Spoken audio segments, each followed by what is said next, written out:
Namaste to one and all present here.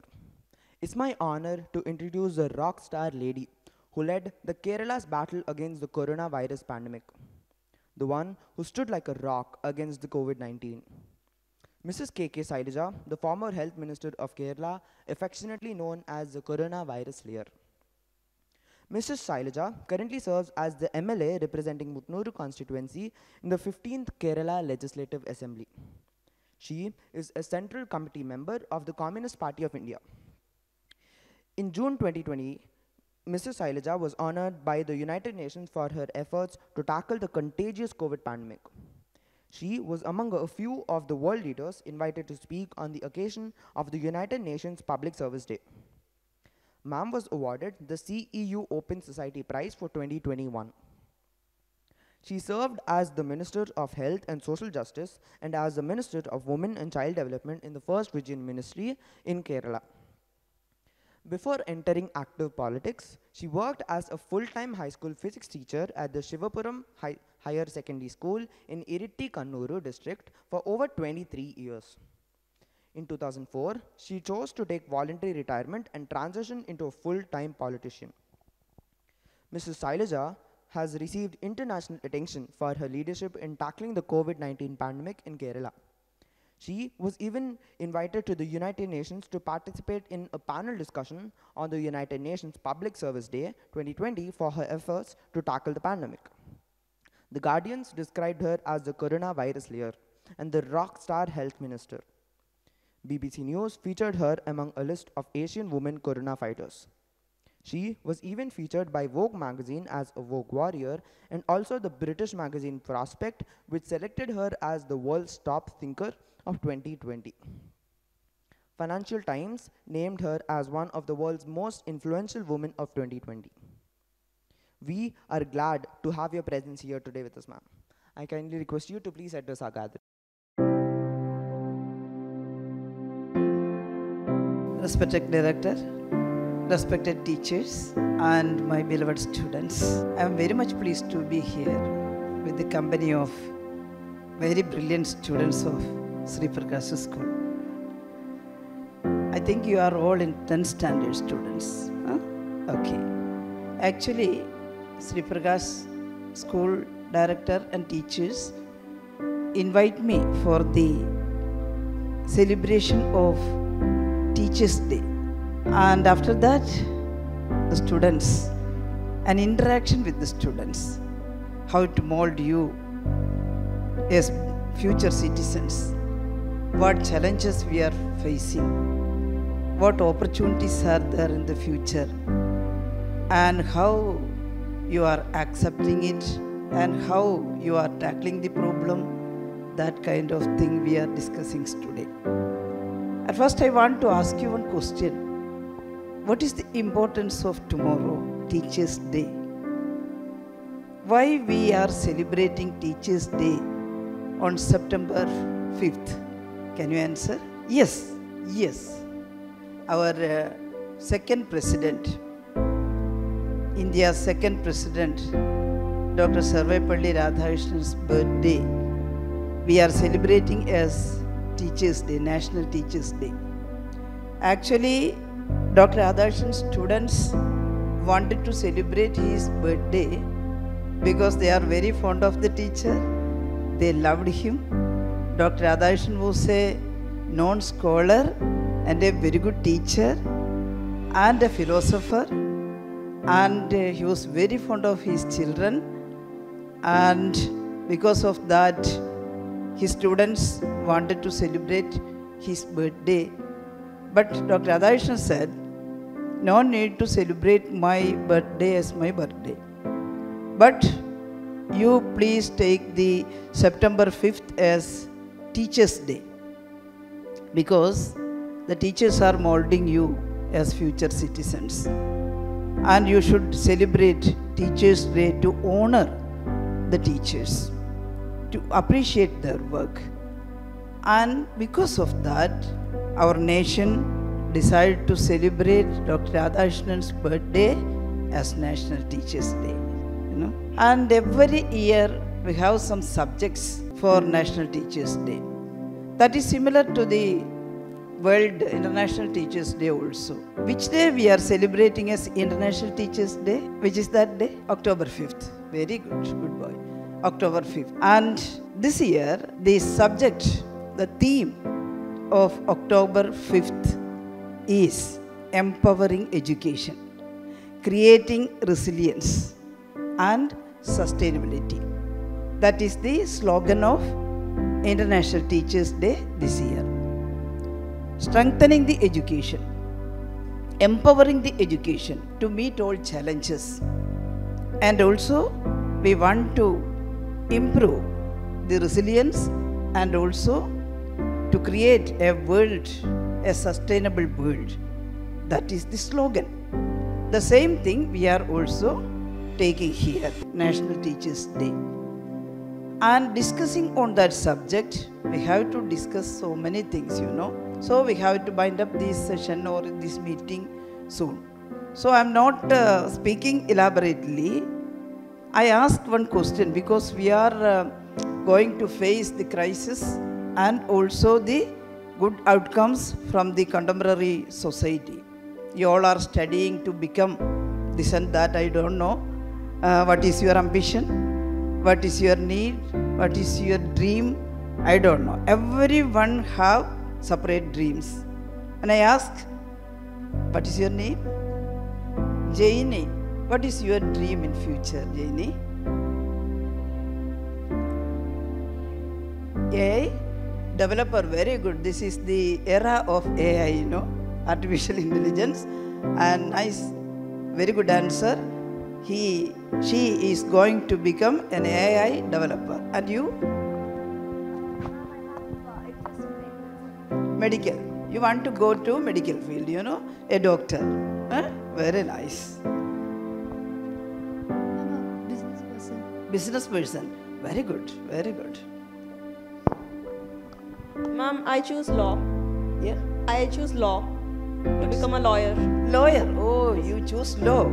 Okay, you became a lawyer. See, I asked a question to 4 students and 4 of them want to go 4 way. Their dreams are different. All of you have some dreams and I think you can fulfill your dreams. Study well, study hard and you can fulfill your dream. Wherever you go, you should work hard for the society. You should work hard for our country. You should work hard for society, social equity and democracy, etc. We want a society, a peaceful society, egalitarian society. Am I right? Egalitarian society, all are equal. Our country is a democratic country. If anyone asks you a question, the answer will come that what kind of a country is India? India is a democratic country, no doubt, you know. From 1947 onwards, we are thinking about our free India. Before that, we are like slaves. We were like slaves under the rule of British Empire. And we fought hard. Gandhiji, Jawaharlal Nehru, so many leaders led us. And we fought hard. There are so many struggles in our country. All the agricultural workers and the factory workers and all the teachers, even students. Once Gandhi said students to quit school and fought for freedom to get independence from British rule. We suffered a lot during that period under British rule. We have no right to study, no right to get a job, no right to walk freely in our street. We are under the rule, British rule. So we fought hard to get freedom. Freedom is more important than anything, you know. Without freedom, we cannot live. Freedom is our life. Because we fought hard and suffered a lot. Britishers were very cruel to us. There are so many martyrs in the freedom fight, freedom struggle. And after that great struggle, we got independence. Which year? 1947. August 14th, midnight. the power was handed over to Indians and we became a free country, you know. And our new government decided to have a constitution to rule our country. They were thinking, a committee was formed under the leadership of constitution making country. Who was the leader of the constitution making committee? Dr. Ambedkar.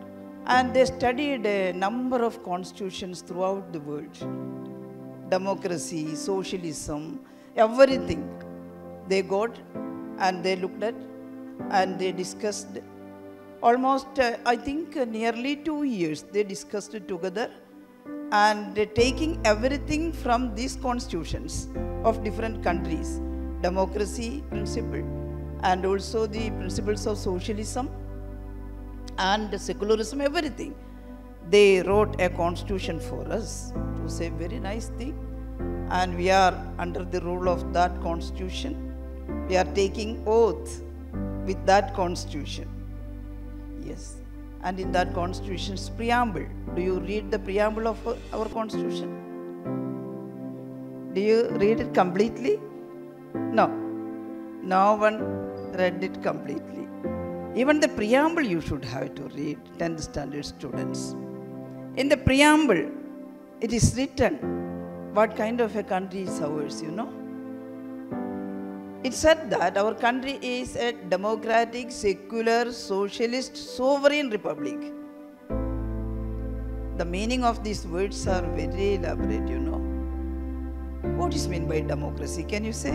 What is meant by democracy? Who can say? Every answer, there was something in that, you know. If it is not completely correct, don't be afraid. Can anyone say what is meant by democracy? Yes. Pardon? Everyone is equal under the eyes of law. Correct answer. But we can explain democracy in different ways, you know. During the period of Greek philosophers, they said democracy is equal opportunity, you know. That is the answer, you know. Democracy doesn't mean the accommodation of Tom or Harry to the office. It means perfect equality in opportunity.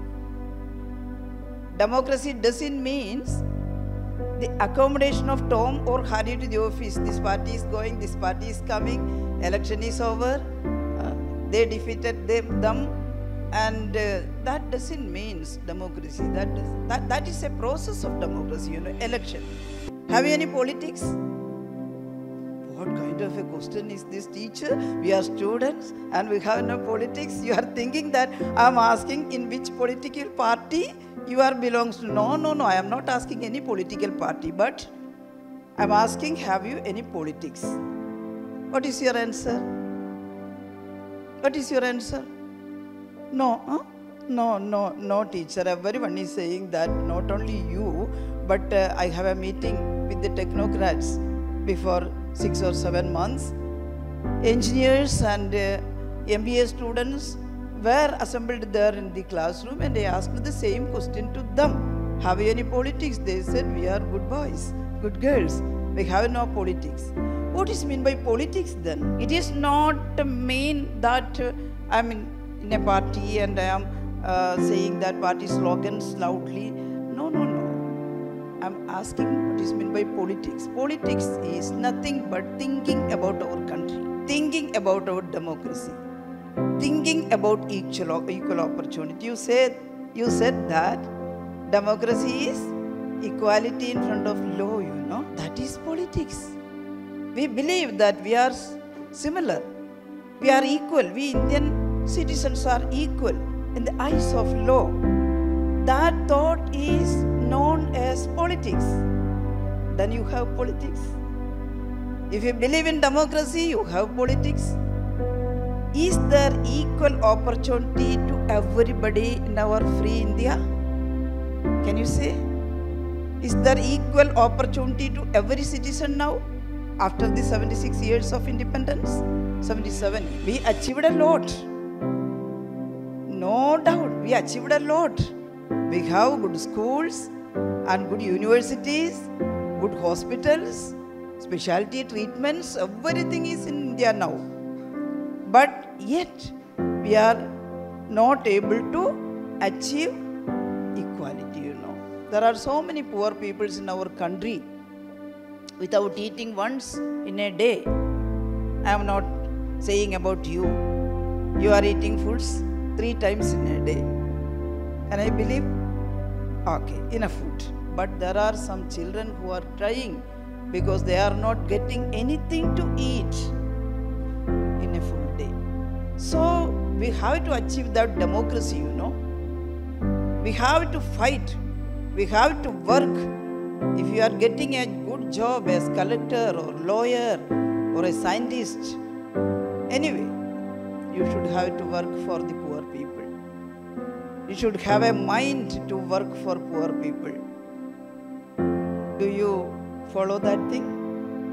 Do you work for poor people in future? Yes, you try to do. We want a job to live. That's the truth. And we want to get some salary, good salary. That is our intention. So that is why we are studying hard. But with that, we should have to think about our country, our society, etc. To move to an egalitarian society, we should have to work hard. That is meant by politics. I am not elaborating everything. Secularism, that also is a good idea. When we got independence, they thought, our freedom fighters discussed what kind of a country should be our India, and we should have ensure each and every citizen have equal rights. That's all. Then one point asked me to explain crisis management. In future, how can we tackle the problem? And I want to give some time to ask some question to me. What are the crises in a contemporary world? What crisis we are facing now in the world? Can you mention any one of the crises? Anybody? Back from back? Poverty is one of the problem. Corruption is one of the problem. And there are other difficulties also. Some sufferings due to some suffering, hunger, that is poverty, you know. Same answer. And some kind of difficulty, some sufferings occur due to diseases. Bio, war, any war, that become a bio war now, you know. War, poverty, disease. Then water scarcity. You can mention anything which are killing us. War, you should think about. Today I am not explaining who are creating these wars. What is the reason for wars? You know, so many wars. From ancient time, religious wars are there. Then after that, civil wars are there. Now in Ukraine, every day people are murdered by others. And in Gaza, little children are murdered even. And I am not explaining the war. We want peace, not war. Everyone want peace. Am I right? Okay. Then diseases. That is also a challenge. Poverty is there, I explained, and we should have it to get rid of poverty. And this thing, diseases, there are mainly 2 kind of diseases here, you know. One is communicable diseases. What does it mean? Yes, spreading from one to another. That is communicable diseases, infectious diseases. Can you name an infectious disease? COVID-19, everyone knows that. Cholera, COVID-19, malaria, H1N1. Yes, Nipah virus, etc. Okay. There are another diseases known as non-communicable diseases. Can you name anyone? Cancer is one. Diabetes. There are so many. I am not spending time to that, you know. And how to tackle this problem, that is the question. In my period as health minister, 2016 to 2021, I was health minister in Kerala. I was a teacher. I am a teacher. Also, I want to become a teacher, you know. I like this profession, and I joined to this B.Ed course because of that. At that time, no facility for higher studies. Actually, I joined for law, but I cannot complete because of marriage and shifting, etc. So after that, I joined to B.Ed course and became a teacher. I am proud to say that I am a teacher. More proud to say that I am a science teacher, you know. I love science, you know. That doesn't mean history or economics is bad. That also is very good, and that also needed more than anything in this contemporary society. Every subject are equal, but science is truth, and science gives us way to solve some problems. I think you all know solution is within the problem. Do you believe that? Yes, solution is within the problem. In every problem there is solution, but some solution we can do it easily, solve easily. But some case it is too difficult to solve, and we have to go around step by step or with the help of others to solve the problem. That is same is in the society also. In the society we can solve some problems easily and some problem jointly and take some time to do it. I am saying that while I was minister, I have to address so many problems, you know, so many crises, and how I tackled that problem. I am lucky that I am a science teacher, and science shows some methods to solve the problem. The first thing was 2018, the Nipah virus. That is a cruel virus. That is a zoonotic. What is meant by zoonotic? Zoonotic, you know? Zoonosis, zoonotic virus. That the virus comes from animals to human beings and spreading that some virus, some animals are the natural carriers of some viruses. The Nipah virus, it first occurred in Sungai Nipah, Malaysia. There is a story I am not telling. And we are all calling that virus, that killer virus, the mortality rate is 70 to 100%. When the virus caught one, he will have to die. It is too difficult to save that person from the virus, you know. And that killer virus occurred in Kerala, in one village. Everyone was afraid what how to do. Kerala is thickly populated place, and the old age population is also very high in Kerala. So we are so vulnerable in front of these infectious diseases. And I was the health minister. Everyone asked me, teacher, madam, what is the solution? Can we get rid of this virus? Oh, that village, everyone is closed at that time, and what's the method? I discussed with my secretary and eminent personalities in the health sector. You want to become a doctor? Who? Yes. I'm not a medical doctor, you know, but as a science teacher, I know what is this virus, how is it coming, what is the solution. At first we decided at once that we should have to close that village. For what? We cannot allow the virus to go outside the village.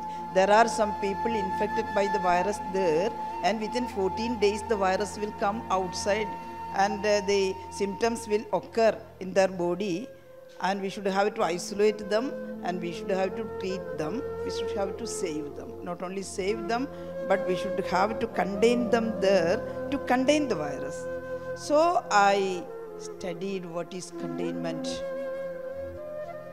Testing the affected people and find out whether this virus is in his or her body, and putting them in isolation and not allow the virus to spread other human beings. That is the solution. We started standard operating procedures, and we started the protocol for the treatment, everything. So I am saying, to tackle a problem, we should have a teamwork. Only a health minister cannot do anything. Do you think that?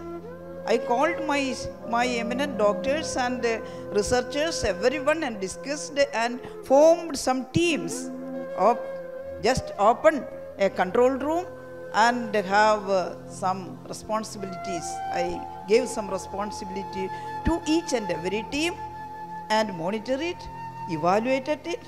Every day we have meeting. Every day we briefed the things to the public through medias. That is a sudden action. Right decision at right time will help us, You also think about it. Wherever you are working, if a crisis occurs, don't try to solve it singularly or yours own.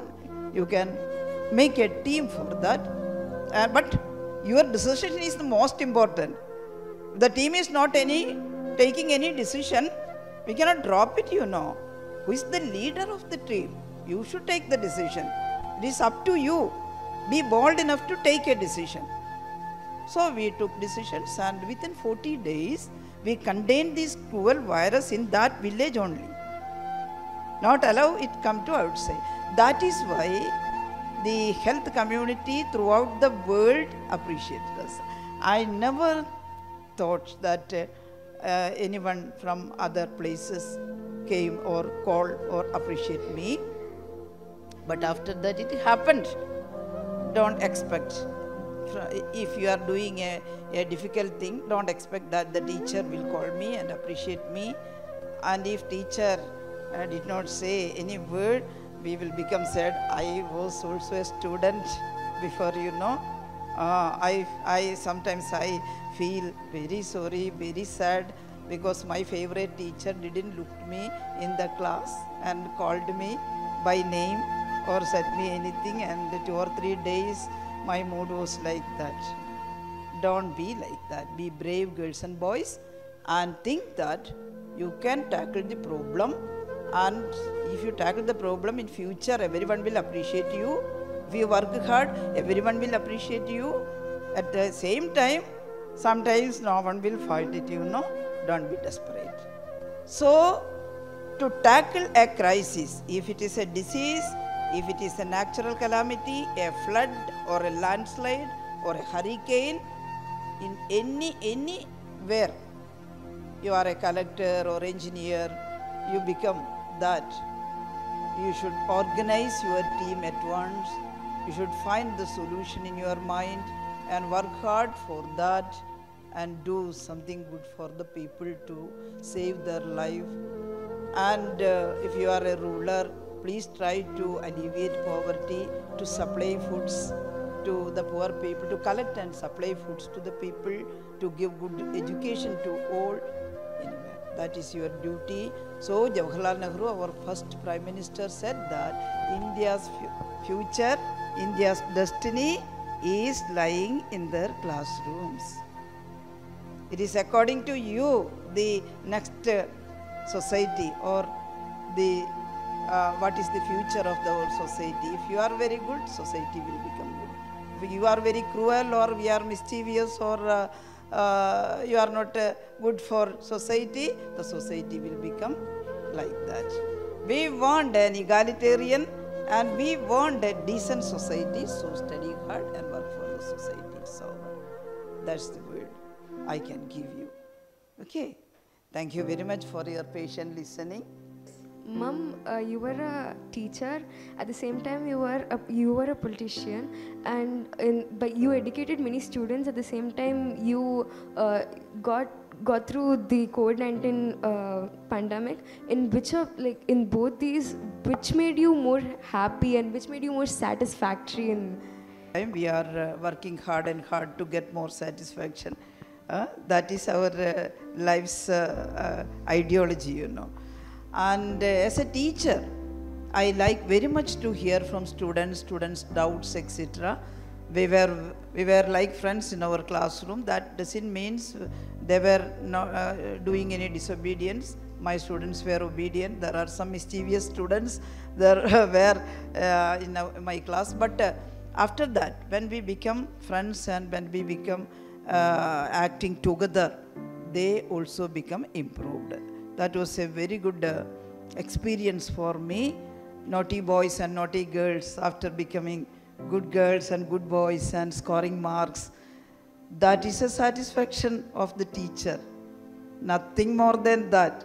If we are making any disturbance in the class, it make difficult to you, not the teacher. Teachers are loving and teacher wanted to get their students a good citizen and you should have to attain marks and go to higher studies and become something in the life. That was the dream of the teacher, So you should have to listen to the teacher. But some students show different character, different activities. If they become, at last they become good, that is the satisfaction of the teacher. I satisfied in that ground and I love this profession as a teacher. While I became minister, teacher helped me, The profession as a teacher helped me. The analyzing things, forming teams, believing in science. There is an answer in science without going to false beliefs like that, superstitions.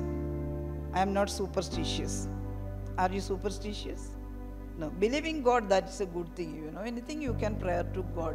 But sitting and praying to God every time, God will become angry, You should work hard. You should work hard. You should do your duty, your dharma. That is the most important thing. Whether you pray to God or not, that doesn't matter. You can pray if you like. You cannot pray if you don't like. But you should be a good person, That is the magic of our life, or that should be the motto of our life, Good person, talking well, loving others, doing some favor to others, always thinking about the favor not only for us but for others also. That is the good habit. And while become minister, I have these kind of things in my mind, and I appreciate my students. I like my workers also, my doctors, my staff, etc. I appreciate them when they do good things in publicly. Some IAS officers said me that, Madam, don't appreciate us in public because we are faceless. You are minister and we are doing duties for you. I said, it is not. I am scolding you sometimes, Sometimes I am quarreling with them. I am scolding them. I am criticizing them. But I have to appreciate them when they are doing good things, So if I have the right to scold you, I have the duty to, responsibility to appreciate you also. They are very good scholars, more than me, They are doctors and they have high educational qualifications. So we form a team. They agree me and they obey me, and in that way, as a teacher, I acted in ministryship also. And they will say, there's some medical colleges, when I have some surprise visit to the medical colleges, whether they are in hospitals, whether they are doing well, whether they are making the hospitals clean. I did some lightning visitors there. That lightning visits, they said, we feel that the head teacher is coming with a cane in her hands and to beat us. They feel like that, but I enjoy that things also. And we are all like family members at that time. We are together to tackle all the problems. So both profession I like. And one thing more, in every crisis, some opportunities are there. Some lessons are there. Today's crisis become good lesson to tomorrow. That become good practice in future, So don't afraid of the crisis. Try to tackle the crisis with science norms, with the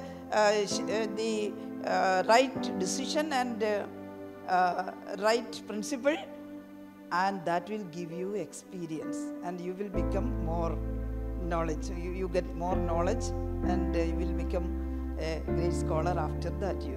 Without trying anything, you will sit where you are sitting, you know.